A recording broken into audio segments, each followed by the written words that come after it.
Grande FM Rural, o podcast do produtor. Aqui na Grande FM. Olá, estamos chegando com mais uma edição do podcast Grande FM Rural, uma produção da Rádio Grande FM de Dourados, no Mato Grosso do Sul. O assunto do episódio de hoje é a suinocultura. Vamos explorar o conhecimento e a experiência de um produtor rural que trabalha no setor há mais de 20 anos e vai compartilhar com a gente informações fundamentais para quem quer iniciar nesta atividade e para quem já trabalha na criação e comercialização desta espécie, que é um dos carros-chefes da exportação de carne para muitos países, entre eles a China. Vamos abordar desde a criação, manejo, gestão de negócios, venda e exportação da produção. Falaremos dos principais desafios, técnicas e abordagens fundamentais para a lucratividade e garantia de resultados a curto, médio e longo prazo. Fique ligado, nosso podcast Grande FM Rural, Mundo Suíno, da criação ao abate, está entrando no ar e desejamos que você aproveite de forma significativa nosso conteúdo. Grande FM Rural, ao lado do produtor. Desde 2019, os números da suinocultura brasileira têm se mostrado positivos. O Brasil vive um momento de oportunidade e tem boa chance de fornecer carne suína para o mercado internacional. Em relação a 2022, apesar da crise, a produção de suínos do Brasil continuou crescendo no primeiro semestre de 2022. Segundo dados do IBGE, já no segundo trimestre, houve produção recorde de 1.300.000 de toneladas de carcaças, 6,78% a mais que o mesmo período do ano passado e 4,53% superior ao abate do primeiro trimestre de 2022.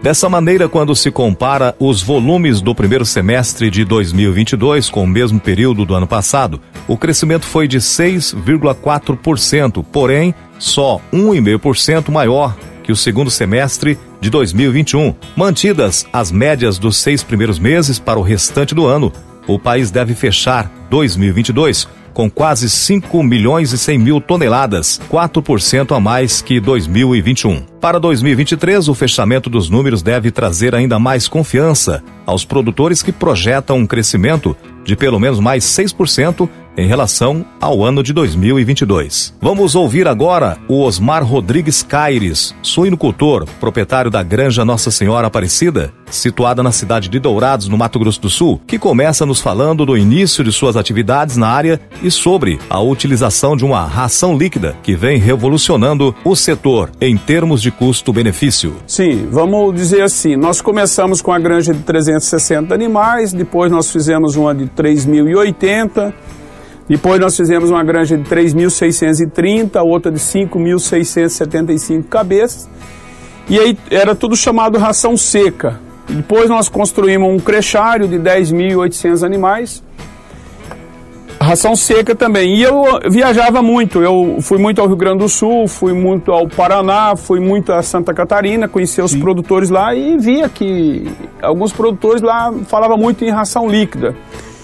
Em um certo momento apareceu a oportunidade aqui na nossa empresa, na integração, de que um produtor pudesse ser escolhido para implantar essa granja de ração líquida aqui em Dourados. Então eu fui convidado, eu fiquei muito orgulhoso de ter sido convidado, porque a granja de ração líquida, ela tem algumas vantagens que as outras não têm, sabe, Paulo? Ela foi feita uma granja climatizada, tipo assim, naquela granja a temperatura não excede a 28 graus e não abaixa de 20. Então fica uma temperatura ambiente gostoso de se trabalhar lá dentro. Ok.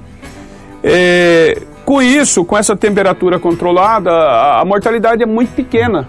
Morre muito pouco animais. Então eu fiz a conta. Se é um ambiente controlado, morre muito pouco animais, vai me dar um resultado melhor. Ok. Segunda situação. A ração seca para a ração líquida, a ração líquida propõe de 150 a 300 gramas de conversão melhor do que a ração seca. Eu falei, olha, se eu não fazer 300, mas nos primeiros lotes eu fazer 200, significa que nessa granja que nós construímos, inclusive eu tenho um sócio nessa granja que chama Walter.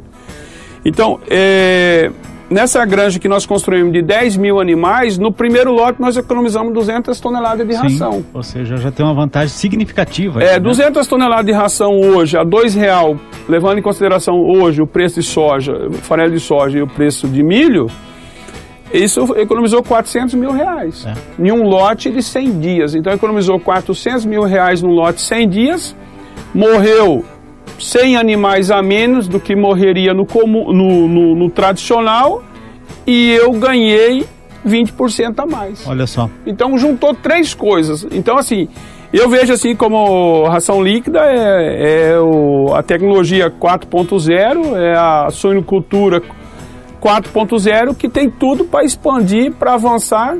Tanto é que nós recebemos um convite para ir lá conhecer a suinocultura de ração líquida na Alemanha. Então eu imagino, quando eu for na Alemanha, só não fui ainda, e o Walter, nós só não fomos ainda por conta da pandemia, mas quando a gente for lá na Alemanha, nós vamos trazer muito mais inovações. Conhecimento e inovações, com toda certeza. Sim, a carne suína, em termos de lucratividade para o pequeno produtor, rende muito mais do que a de qualquer outro animal. O investimento na produção de suínos começa a gerar lucros logo no primeiro ano, bem antes que a criação da grande maioria dos outros animais. Segundo a pesquisadora da Embrapa Gado de Corte, Fabiana Vila Alves, a avicultura e a suinocultura são os primeiros setores a absorver as novas tecnologias, devido às peculiaridades dessas produções. O suinocultor Osmar Caires já falou sobre a novidade da ração líquida como parte dessas novas tecnologias que ajudam o criador a produzir mais e, consequentemente, obter maiores lucratividades. Ele nos fala agora sobre sua capacidade de produção e do potencial da cidade de Dourados e do Mato Grosso do Sul no cenário nacional e internacional na produção de carne suína. Hoje, somando todas as granjas, nós temos hoje mais ou menos 40 mil cabeças de suíno alojado, mas especificamente na ração líquida, nós alojamos 10.560 animais. Com a mortalidade de 1% mais ou menos, vai morrer mais ou menos 100 e alguma coisa, nós entregamos 10.400 animais, vamos dizer assim, animais terminados, que vem ao frigorífico, né? Que vem ao frigorífico para ser abatido. 90% do volume produzido em Mato Grosso do Sul, da carne de suíno, sobretudo no frigorífico aqui de Dourados, são destinados à produção de embutidos. 90% é embutido. O maior volume vem à indústria de Dourado e depois vai para outros estados também. Sim. Para se produzir esse embutido. Apenas somente 10% do que é produzido na indústria aqui de Dourados ou na nossa granja de ração líquida que são exportados para países para fora, né? Sobretudo para países asiáticos, né? Mas hoje aqui Dourados é um grande centro de produção de embutidos, e esse embutido ela exporta para todos os estados do Brasil, e ela tem outras plantas, então as exportações em carcaça são realizadas por outras plantas do frigorífico aqui de Dourados. E eu queria que você falasse um pouquinho exatamente sobre isso, da importância de nós estarmos próximos e termos aí uma unidade da Seara aqui que atende aos suinocultores da nossa região. Você está próximo do frigorífico, isso faz com que tudo aconteça de uma forma mais célere, mais rápida. E podemos dizer que o estado de Mato Grosso do Sul está entre os grandes produtores de suínos? Dourados é uma potência em termos de frigorífico de suíno, e Dourados tem a Seara, né? Vamos dizer assim, a Seara hoje é uma grande potência, esse frigorífico coloca Dourados, coloca Mato Grosso do Sul, sim, entre os maiores produtores de carne suína do país. Lógico, 90% nós estamos dizendo aqui que se produz aqui é embutido, 10% vai para exportação. Por que a Seara resolveu se instalar aqui em Dourados? Né? Eu falo como produtor, né? Eu não estou falando, essa é a minha opinião. A Seara instalou aqui em Dourados porque ela vislumbrou que aqui é vamos dizer assim, é uma grande região produtora de commodities. Então ela tem aqui milho a um preço interessante, ela tem farelo de soja a preço interessante, ela tem áreas planas, né? Porque eu estive lá em Santa Catarina, você acredita que em Santa Catarina, em algumas regiões, barracões são de 30 metros e não consegue construir maior, um exemplo, não consegue construir maior. Dourados, eu mesmo tenho um barracão de 170 metros. Então, e eu vejo vários colegas meus, produtores, que estão construindo barracões hoje de 163, de 170, de 150, você está entendendo? Sim. Por conta da topografia. Então, a empresa vislumbrou isso. Então, o que acontece hoje? Com essa grande área e essa planície, a empresa tem 3 preocupações. Primeiro, sucessão, ela preocupa muito com sucessão nas granjas de suínos. Ela preocupa com os resultados, né? Que Dourados acaba sendo o melhor resultado técnico da integradora a nível de país. E ela preocupa bastante com logística, né? Sim. Então, você tendo essas 3 coisas, resultado, logística, você está avançando junto com a empresa. E a empresa, é lógico, é uma empresa idônea, séria. Eu, nesses 22, 23 anos, eu nunca tive nenhum problema relacionado à questão financeira, questões de tratamento, de contratos. É uma empresa altamente idônea. Um dos pontos chaves para a infraestrutura de criação de suínos pontua que as instalações onde são criados os animais não devem conter saliências ou extremidades pontiagudas. Isso evita que os animais se machuquem e, consequentemente, ocasionem prejuízos na qualidade da carne. Além disso, é primordial que o material utilizado no piso interno das baias seja de fácil limpeza e desinfecção. Isso objetiva evitar a contaminação por doenças e auxilia no bem-estar dos suínos.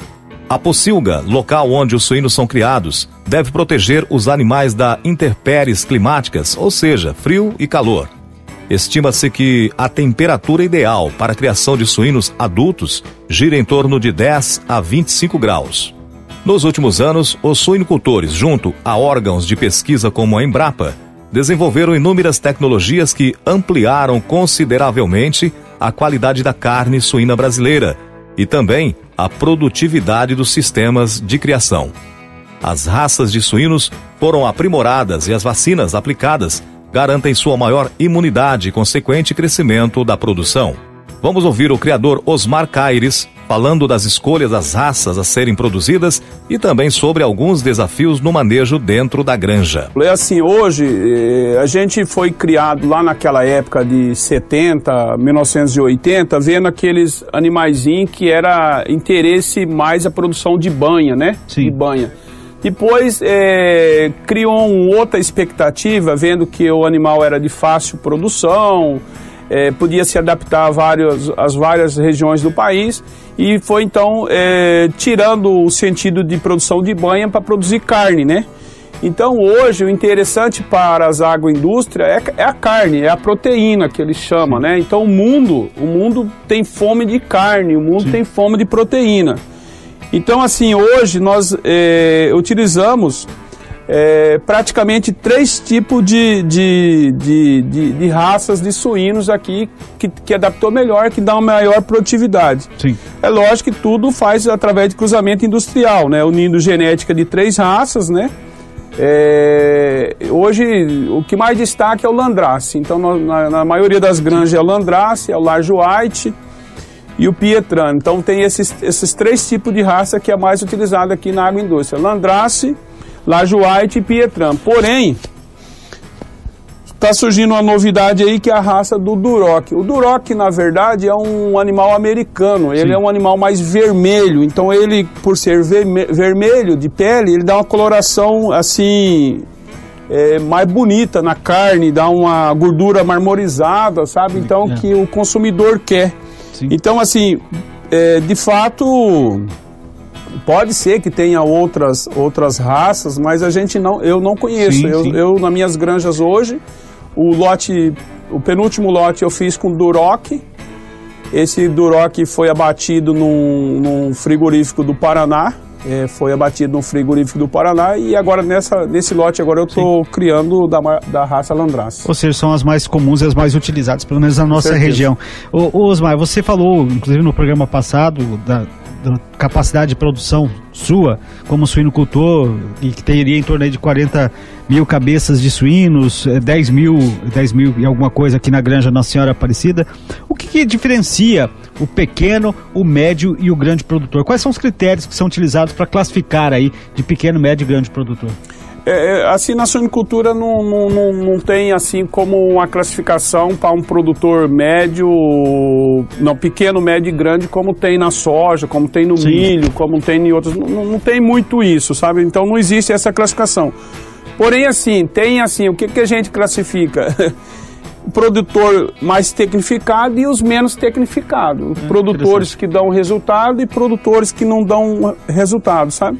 Então é lógico quando a empresa tem um projeto que busca vamos dizer, uma qualidade melhor do produto, vai atender um mercado específico, é lógico que ela vai escolher um produtor melhor, né? Lógico, vai dar mais resultado, é mais comprometido, existe uma organização.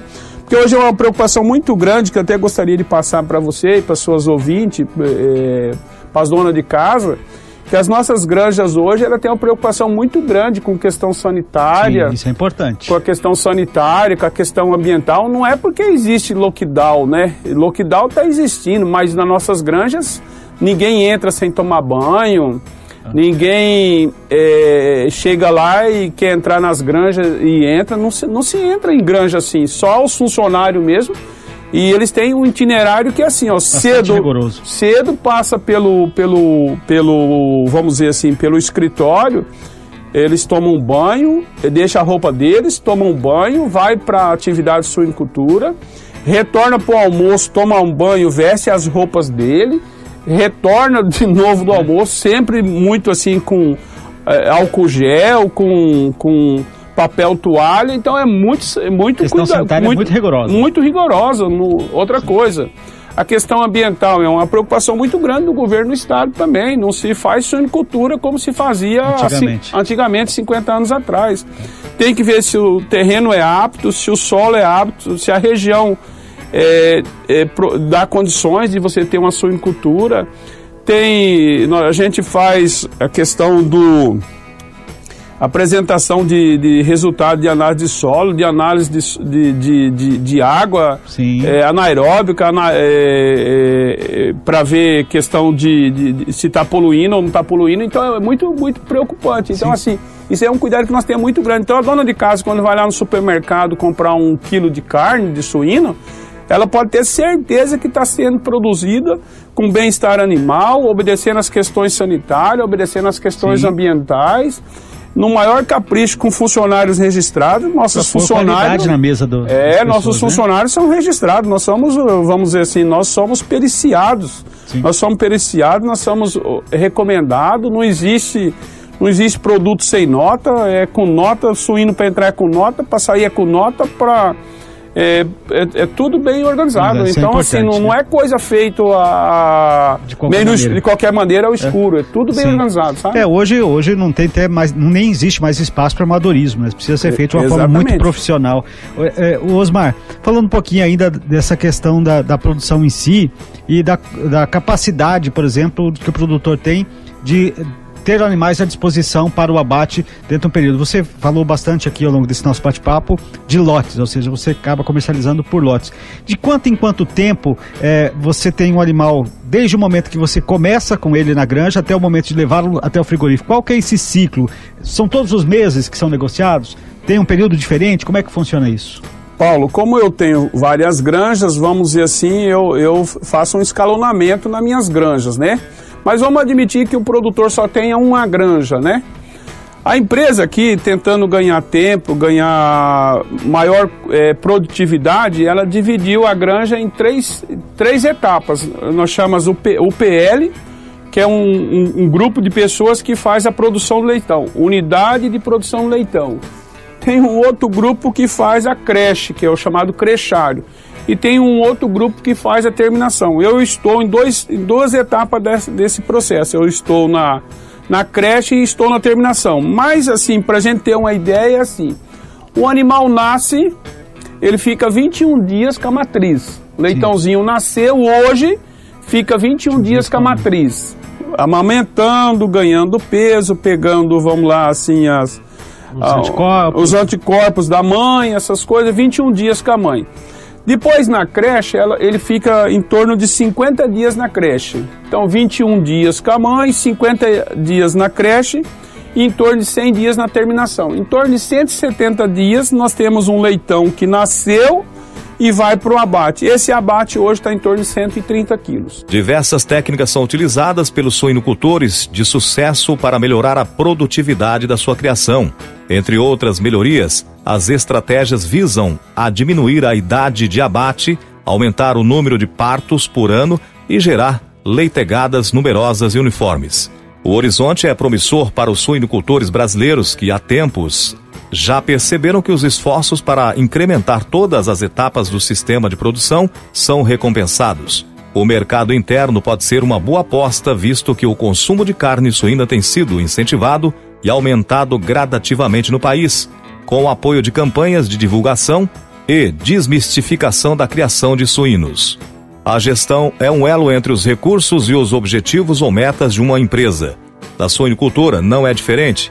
A gestão é um ponto crítico e o profissional responsável pelo gerenciamento precisa a todo momento combinar os meios na produção adequada, sendo para isso necessário tomar decisões constantemente num contexto de restrições, pois nenhuma organização dispõe de todos os recursos e, além disso, a capacidade de processamento de informações do ser humano é limitada. Vamos ouvir o especialista falando um pouco mais sobre a importância de uma gestão equilibrada e também do crescimento da exportação para o mercado internacional da carne suína. O resultado de uma granja, ela vem da gestão e das pessoas que estão trabalhando lá. Então veja bem assim, o que você busca numa granja de suíno comercial? Como o nosso caso, nós não produzimos para sair revendendo e nem fornecer supermercado e açougues. A gente produz para revender ou para entregar para a agroindústria. O que nós buscamos lá? 3 coisas nós buscamos para a gente ter bastante resultado. Primeiro, a menor mortalidade possível. Nós queremos a menor mortalidade possível. Segundo, nós queremos o maior peso possível. Terceiro, nós queremos gastar o menos possível de ração. Então nós queremos maior peso, menor mortalidade e menor custo de ração. O menor consumo de ração. Então tudo isso, resume assim, lógico, tudo isso nos chega a uma palavra chamada conversão alimentar. Olha só.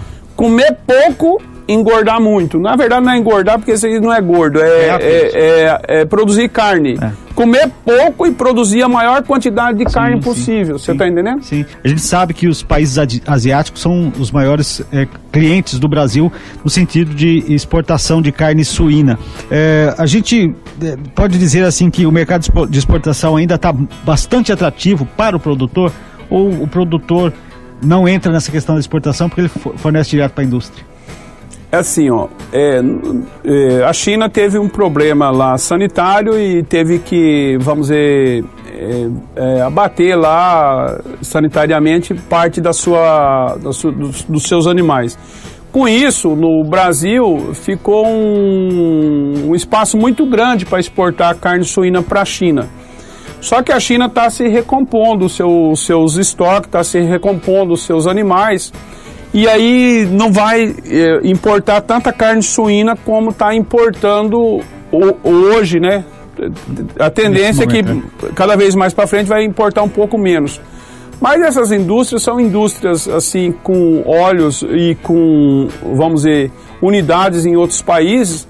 Quando fecha uma porta, ela abre 2. Quando fecha uma coisa, ela abre 2. Nós, produtores, nós não se preocupamos muito com isso, porque assim, a gente produz, entrega na indústria, a indústria faz o subproduto, faz os cortes, faz os embutidos, e quem se envolve muito nisso, dessa questão da importação, são elas. Mas claro, diretamente acaba impactando, porque você vai precisar produzir mais para entregar para a própria indústria devido à demanda, às vezes da necessidade, mas não diretamente, né? O que a gente vê falar muito aí, que o mundo chega a 9 bilhões, né?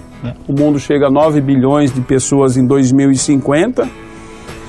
A produção de grãos e de alimentos muitas vezes tem que dobrar.